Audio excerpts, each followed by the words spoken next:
dia sudah punya pabrik mobil SMK yang katanya bisa memproduksi satu hari 200 mobil, yang inden sudah 6.000, yang sampai saat ini saya tidak lihat satu komponen saja dari barang itu. Banyak sekali kebohongan itu.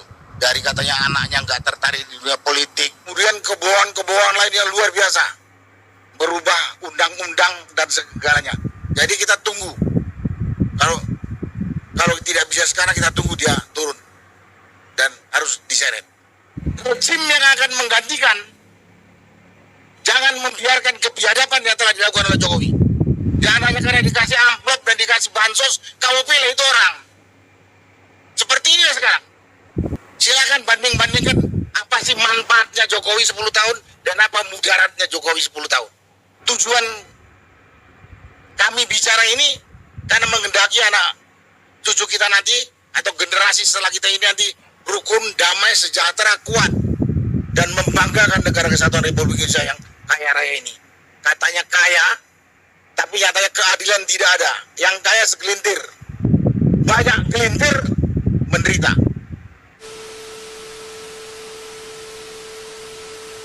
Tadi Mas Konstitusi sudah katakan, daftar dosanya Jokowi ini kalau diketik, di print, di kertas ini, ditumpuk, bisa sampai setinggi bulan.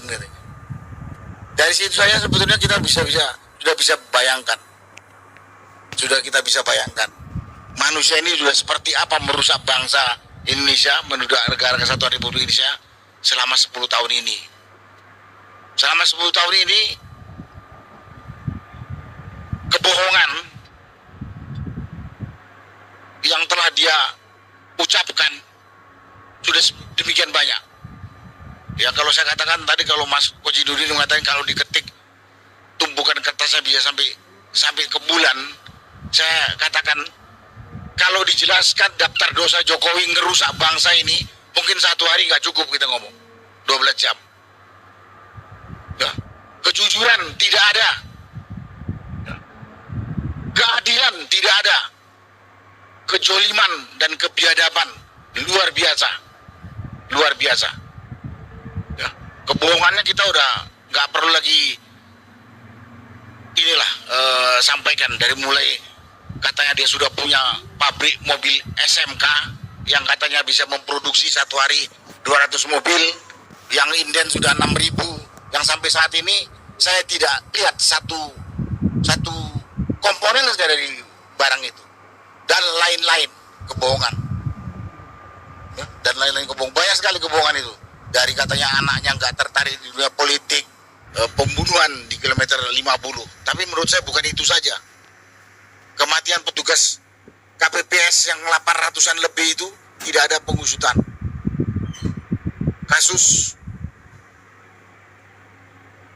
Stadion Kanjuruhan di Malang yang lebih dari 130-an tidak ada pengusutan yang jelas. Itu adalah satu pengabaian terhadap tanggung jawab kepala negara terhadap kematian rakyatnya. Kemudian kebohongan lain yang luar biasa, berubah undang-undang dan segalanya, dan luar biasa. Karena itulah pada kesempatan hari ini katanya 30 hari lagi Jokowi atau Joko Widodo berkuasa, kita bersuara. Memang kita menghendaki sebenarnya sebelum dia diganti pada 20 Oktober yang akan datang, dia sudah harus diseret kalau menurut Mas Koji Nurdin tadi.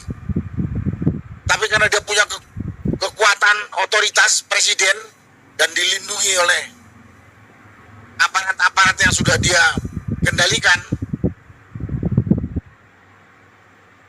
itu tidak bisa terjadi. Jadi kita tunggu.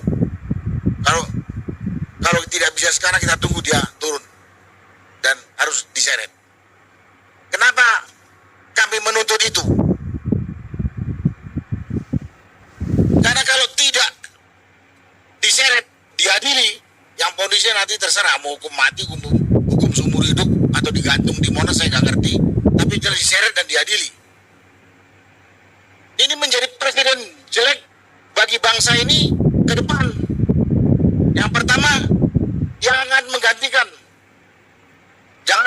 lagi kebobrokan, kebiadaban yang telah dilakukan Jokowi 10 tahun ini. Sekali lagi, pada kesempatan ini sebenarnya kami menyentil atau mengingatkan rezim yang akan menggantikan, jangan membiarkan kebiadaban yang telah dilakukan oleh Jokowi, apalagi mengikuti kebiadaban yang telah dilakukan Jokowi yang daftarnya bisa diminta di sini berapanya itu. Dan kepada rakyat Indonesia, saudara-saudara sebangsa dan setanah air saya yang saya cintai, ke depan kalau negara kita masih negara demokrasi seperti sekarang ini, pada kesempatan yang namanya pemilihan umum, baik pemilihan anggota legislatif ataupun pemilihan presiden ataupun pemilihan kepala daerah, pilihlah pemimpin yang punya track record jelas. Jangan hanya karena dikasih amplop dan dikasih bansos, kamu pilih itu orang. Seperti ini sekarang. Ini seperti ini. Apa kita mau menderita berkepanjangan? Kasihan anak cucu kita nanti. Dan kita berdosa kepada founding fathers negeri kita yang telah mendirikan NKRI dengan cita-cita yang begitu mulia, begitu luhur, dirubah-rubah. Undang-undang dasar dirubah, undang-undang yang lain segala macam dirubah. Semuanya untuk kepentingan Jokowi dan rezimnya. Dan pada kesempatan ini juga, ya para begundalnya Jokowi, tolong buka mata hati Anda. Kalau yang masih menjunjung tinggi Jokowi ini, silakan banding-bandingkan apa sih manfaatnya Jokowi 10 tahun dan apa mudaratnya Jokowi 10 tahun. Jadi pada kesempatan ini sebenarnya kalau saya diminta ngomong, intinya itu. Kepada penggantinya, nanti saya tidak tahu siapa penggantinya. Jangan ikutin ini kebiadaban yang telah dilakukan Jokowi. Karena saya khawatir Indonesia itu NKRI ini pecah belah. Sekarang sudah terasa sekali. Saya sebagai bekas tentara, saya ingat di era Pak Harto itu persatuan kerukunan yang namanya SARA itu sangat dijaga. Saat ini sengaja digunakan sebagai alat pemecah belah. Saya khawatir pecah beneran kita nanti. Khawatir pecah bener gitu. Itu intinya. Jadi kepada rezim berikutnya atau pemerintah berikutnya, jangan ikuti. Dan saya meminta usut kebiadaban Jokowi 10 tahun. Dan kepada saudara-saudara sebangsa dan setanah air, ini pelajaran kita 10 tahun. Pelajaran kita 10 tahun dalam pemilu, baik pilpres, pemilihan legislatif, pemilihan kepala daerah.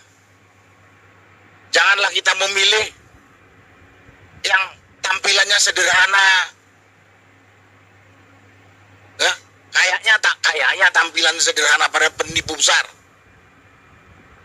Dan biadab lagi. Tampangnya culun tapi biadab. Nanti kita menyesal.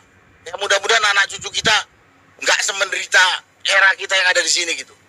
Dan memang tujuan kami bicara ini karena menghendaki anak cucu kita nanti atau generasi setelah kita ini nanti rukun, damai, sejahtera, kuat dan membanggakan negara kesatuan Republik Indonesia yang kaya raya ini.